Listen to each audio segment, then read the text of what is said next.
लखनऊ से सीएम योगी को सुन रहे थे आप। आगे बढ़ते हैं। पाकिस्तान के आर्मी चीफ आसिम मुनीर इन दिनों हसीन सपने देख रहे हैं। एक दिन में इस्लामाबाद का कर्ज चुकाने का प्लान बना रहे हैं। बलूचिस्तान समेत पाकिस्तान के रेयर अर्थ मेटल से कमाई का ऐलान कर रहे हैं। वो चाहते हैं कि उनकी इस कोरी बकवास पर पाकिस्तानियों के साथ साथ पूरी दुनिया को भी भरोसा हो जाए। मुल्ला मुनीर के इस खालिस झूठ पर देखिए इंडिया डेली की खास पड़ताल। पाकिस्तान के army chief general Asim Munir इन दिनों हसीन ख्वाब देख रहे हैं। दरअसल उनका सपना ये है कि बलूचिस्तान समेत पाकिस्तान के रेयर अर्थ मटेरियल्स निकालकर इस्लामाबाद पर जो कर्ज चढ़ा हुआ है उसे चुका दे। लेकिन जो ये सपना देख रहे हैं उसके पीछे की वजह क्या है, ज़रा ये भी समझने की कोशिश करते हैं। दरअसल बलूचिस्तान में रेयर अर्थ मटीरियल्स हैं और इनकी जो कीमत है वो करोड़ों में है और शायद आसिम मुनीर को यही लग रहा है कि इनका फ़ायदा उठाकर क्यों ना पाकिस्तान को एक अमीर देश बनाया जाए। तो यानी कि जो कर्ज चढ़ा हुआ है पाकिस्तान पर वो तो चुकेगा ही, इसके साथ साथ फ़ायदे का सौदा भी यहाँ पर देख रहे हैं। यानी कुल मिलाकर अगर हम समझे तो आसिम मुनीर ने ये सपना संजो लिया है कि वो अमेरिका और चीन के साथ अपने रिश्ते और ज़्यादा बेहतर करेंगे, क्योंकि इस रेयर अर्थ मटेरियल पर अमेरिका और चीन की भी नज़र है और उनके साथ व्यापारिक समझौते करेंगे जिसके बाद उन्हें इसका मुनाफा मिलना तय है। तो ये पूरी रणनीति उनकी तैयार हो चुकी है। और ऐसे में अगर हम बात करें रेको दिक खदान की, जो कि पाकिस्तान की एक बड़ी उम्मीद है। दरअसल एक इंटरव्यू था और उसमें आसिम मुनीर ने साफ कर दिया कि वो चाहते हैं कि रेको दिक खदान जो है उसमें सोना और तांबा भरपूर है और यहीं का फ़ायदा उठाना चाहते हैं। बताया ये भी जा रहा है कि इस प्रोजेक्ट से पाकिस्तान को कम से कम कई अरब डॉलर का मुनाफा होगा। तकरीबन 2 अरब डॉलर का ये मुनाफा है जो कि पाकिस्तान को इस खदान से हो सकता है और ये आंकड़ा और भी बढ़ सकता है। तो देखिए यहाँ पर दुनिया की सबसे बड़ी खदानों में शुमार है रेको दिक खदान और यहाँ पर अगर समझें हम तो करीब 12.3 मिलियन टन तांबा है और 20.9 मिलियन औंस सोना यहाँ पर छिपा हुआ है। तो पाकिस्तान की बदहाल अर्थव्यवस्था के लिए यही खदान एक बड़े सहारे के तौर पर देखी जा रही है। वहीं जो बलूच हैं वो इसका विरोध कर रहे हैं। बलूचिस्तान का कहना है कि ये जो रेयर अर्थ मटेरियल्स हैं वो बलूचिस्तान के दायरे में हैं और ऐसे में इसका जो फ़ायदा है वो बलूचों को मिलना चाहिए, पाकिस्तान को नहीं मिलना चाहिए। और पाकिस्तान के हाथ अगर ये लगते हैं तो इसका दुरुपयोग ही होगा, इसलिए जो बलूचिस्तानी हैं वो इसका विरोध कर रहे हैं। सीधे तौर पर वो विरोध भी कर रहे हैं और पाकिस्तान के खिलाफ आवाज़ भी उठा रहे हैं। तो ऐसे में ये देखना होगा कि आखिर आसिम मुनीर के लिए कितनी राहें आसान होती है, क्योंकि अगर बलूच यहाँ पर विरोध कर रहे हैं तो जाहिर सी बात है कि उन्हें बलूचियों के गुस्से का सामना करना पड़ सकता है और जिस तरह से हमने देखा हालात बने हुए बलूचिस्तान में, वो कहीं ना कहीं इस वक्त आसिम मुनीर के लिए एक चुनौती है। अब आपको भुट्टो का वो तेल वाला खेल भी याद कराते हैं। दरअसल पाकिस्तान में अगर बात की जाए तो rare earth minerals, rare earth metals और तेल की बात कोई नई नहीं है। ये ड्रामा आज का नहीं है, ये ड्रामा पुराना है। काफ़ी लंबे समय से ये बातें चली आ रही हैं। अब इसकी शुरुआत काफ़ी पहले हो चुकी थी, कई दशक पहले इसकी शुरुआत हो चुकी थी। अब मैं आपको बताता हूँ कैसे। साल 1976 की अगर बात की जाए तो उस दौरान से इसकी बात कैसे शुरुआत हुई, तो उस दौरान पाकिस्तान के तत्कालीन प्रधानमंत्री, अगर मैं आपको बताऊं, जुल्फिकार अली भुट्टो ने ये दावा किया था कि भाई तेल मिला है बलूचिस्तान और सिंध की ज़मीन के नीचे। कच्चे तेल की बहुत बड़ी मात्रा जो है वो वहाँ पर है, बड़े बड़े भंडार मिले हैं। अभी केवल उन्होंने ये नहीं बोला कि हमारे पास भंडार है, भंडार के साथ साथ उन्होंने बाकायदा प्रेस कॉन्फ्रेंस करी। प्रेस कॉन्फ्रेंस करने का अंदाज भी निराला था। प्रेस कॉन्फ्रेंस करने के लिए उन्होंने अपने हाथ में एक तेल की बोतल ली और तेल की बोतल यानी कच्चे तेल की बोतल वो लेकर प्रेस कॉन्फ्रेंस में वो गए और ये पाकिस्तान की असलियत को छिपाने का ये अजीबोगरीब खेल था उनके द्वारा जो किया गया था। और बड़े गर्व से बोतल उठाकर वो उन्होंने ये सबके सामने ये बोला कि देखिए हमें तेल मिल गया है और ये बहुत ज़्यादा तेल मिला है। पाकिस्तान को अब अपना तेल मिल चुका है और अब हमें जो है खाड़ी देशों पर निर्भर नहीं रहना पड़ेगा, हमारे पास अपना तेल है, अपना तेल हम इस्तेमाल करेंगे। और लोगों में बड़ी उत्सुकता हुई, लोगों को बड़ा गर्व महसूस हुआ, गौरवान्वित महसूस वो लोग करने लगे कि भाई देखिए इतना कुछ है हमारे पास। लेकिन कुछ ही दिनों बाद हकीकत सामने आई और तब ये पता चला कि नहीं, जितना बताया जा रहा है उतना वहाँ पर है नहीं। यानी कि जो बात कही जा रही थी उतना कुछ वहाँ पर है नहीं। तो ये बात, एक खुलासा जो है वो यहाँ पर होता है। अब जब पाकिस्तान के आर्मी जो चीफ हैं, या फील्ड मार्शल आप कह लीजिए, अब तो बड़ी उनकी प्रमोशन हो गई, आसिम मुनीर, देखिए खदान के सोने और तांबे को दिखाकर ये लोगों को फिर से वही सपने दिखाने का प्रयास कर रहे हैं, फिर से वही नाटक चालू है, वो सपने बेच रहे हैं। क्या ये भी भुट्टो के तेल वाले खेल की तरह होगा? सवाल ये है, कंपैरिजन अगर किया जाए। पैसा बहुत आने वाला है पाकिस्तान में, तेल बहुत है, डोनाल्ड ट्रंप भी कहते हैं, कभी कोई कह देता है, कभी कुछ कह देता है। क्या भुट्टो की तेल वाले खेल की तरह ये भी एक राजनीतिक दिखावा है, या फिर पाकिस्तान सच में अपनी किस्मत बदल पाएगा? कुल मिलाकर ये सवाल यही है कि भाई ये ड्रामा है या नहीं है, और अगर वाकई मिल गया तो कोई इतना ढोल नहीं पीटता, इतना ड्रामा नहीं करता, और हकीकत में अगर सामान है, रेयर अर्थ मेटल्स है, अगर सोना चांदी तांबा वो तमाम चीज़ें अगर वहाँ पर मिल रही हैं तो अच्छी बात है। लेकिन दिक्कत ये है कि फिर वो ड्रामे ज़्यादा पाकिस्तान में होते हैं और ख़ुद को बेहतर दिखाने का प्रयास पाकिस्तान में ज़्यादा होता है, और जिसके चलते उसकी फजीहत भी जो है वो ज़्यादा होती है। क्योंकि अक्सर पाकिस्तान जो है, पूरी दुनिया जानती है, झूठ बोलता है पाकिस्तान। और जिस तरीके से डोनाल्ड ट्रंप ने भी कह दिया था बहुत सा तेल है, और इतना तेल है कि एक दिन शायद भारत तक को पाकिस्तान तेल बेच दे, तो ये थोड़ा सा हास्यास्पद भी है, ये लगता है। तो मैंने आपको बताया आसिम मुनीर ने रेको खदान के सोने और तांबे को दिखाकर वो भी सपने बेच रहे हैं, और ये सवाल लाजमी है, उनके दावों पर कितना यकीन किया जा सकता है, कितना माना जा सकता है, कितना सत्य, कितनी मिथ्या, ये सवाल आप पर छोड़ते हैं। हिंदी में कहावत है, मुंगेरी लाल के हसीन सपने। पाकिस्तानी सेना का प्रमुख आसिम मुनीर भी कुछ इसी तरह के सपने संजोए बैठा है। मुनीर ये सोचता है कि वो पाकिस्तान जो है वो अमेरिका और चाइना दोनों को एक पिच पर लेकर आएगा, यानी दोनों ही उसकी बातों को सुनेंगे। लेकिन क्या वाकई ऐसा हो पाएगा?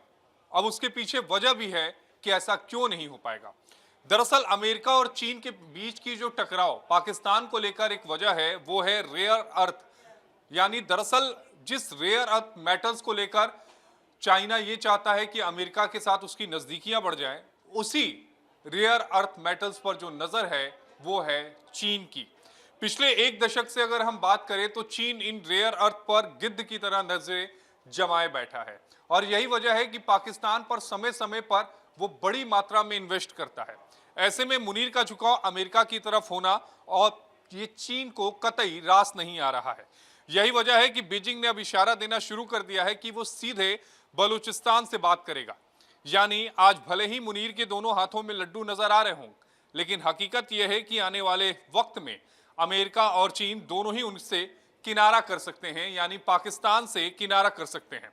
फिर पाकिस्तान के लिए वही कहा जाएगा, ना खुदा मिला ना विसाले सनम। अब वॉशिंगटन की अगर हम बात करें, यानी अमेरिका की बात करें, तो आज पूरी दुनिया में खनिजों तक जो पहुंच है वो ज्यादा से ज्यादा वो पहुंचना चाहता है।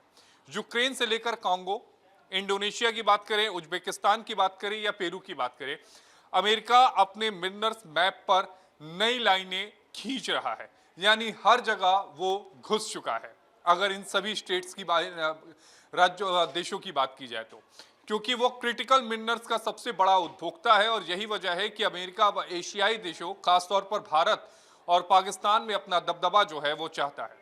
तो वही दूसरी तरफ चीन ने भी बेल्ट एंड रोड इनिशिएटिव यानी BRI के जरिए एशिया ही नहीं बल्कि यूरोप, अफ्रीका और लैटिन अमेरिका तक अपनी पैड़ बना ली है। एयरपोर्ट, बंदरगाह, पावर प्लांट और दूरसंचार नेटवर्क, हर जगह चीन निवेश कर रहा है। और ये एक बड़ी वजह है कि चीन ने 140 से ज्यादा BRI देश पर हस्ताक्षर कर चुका है। चीन इन देशों के जरिए $1 ट्रिलियन से भी ज्यादा विकसित करने का कर्ज दिया है, और वो आज विकासशील देशों का सबसे बड़ा कर्जदाता बन चुका है। यही बात अमेरिका या फिर यूरोप की जो देश हैं उनको ये बात नहीं भा रही है। कुल मिलाकर कहें तो पाकिस्तान के लिए आसिम मुनीर का यह संतुलन का खेल कहीं बेहद खतरनाक साबित ना हो जाए, क्योंकि अगर अमेरिका और चीन दोनों ही मुंह मोड़ ले तो पाकिस्तान के सपनों की ये इमारत बिना नींव की ढह जाएगी।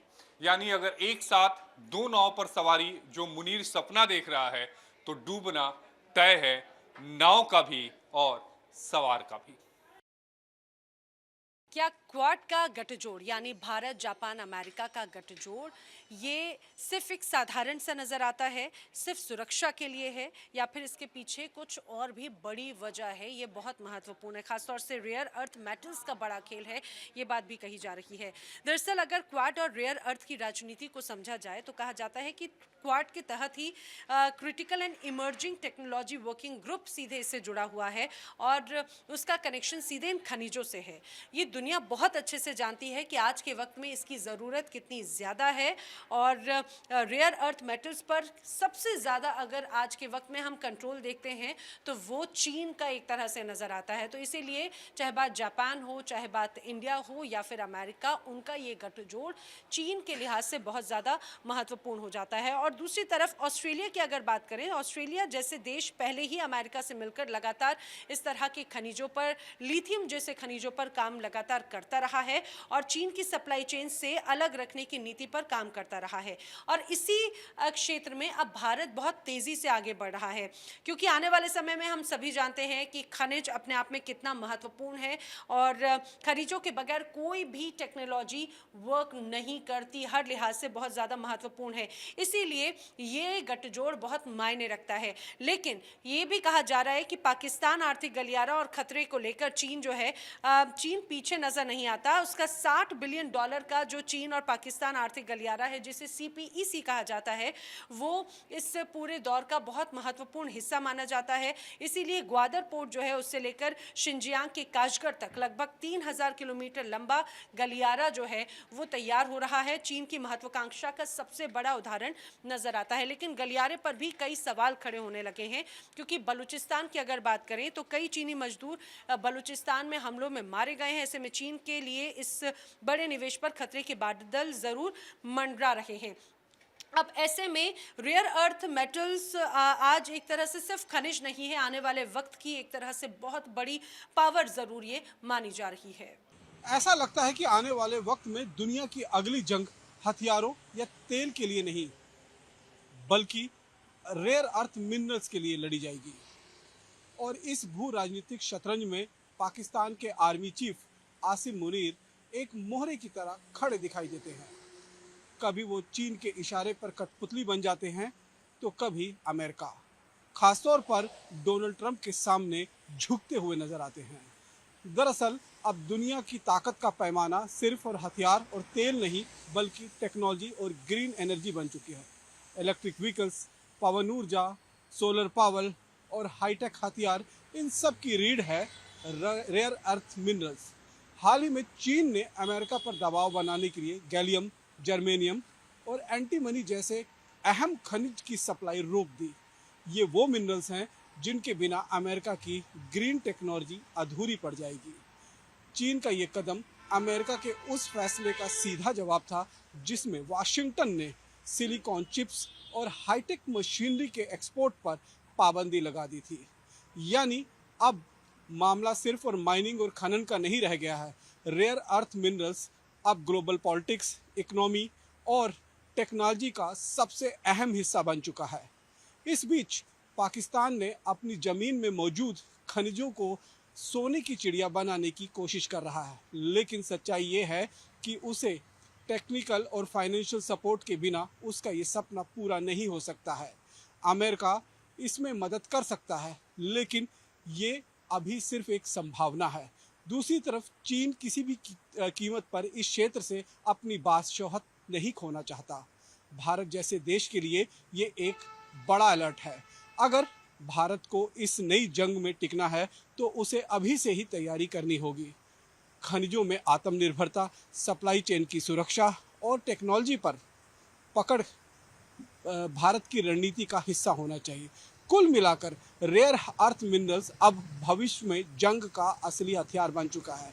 सवाल सिर्फ इतना है कि इस शतरंज की बाजी को कौन जीतेगा, अमेरिका, चीन या फिर कोई तीसरा खिलाड़ी।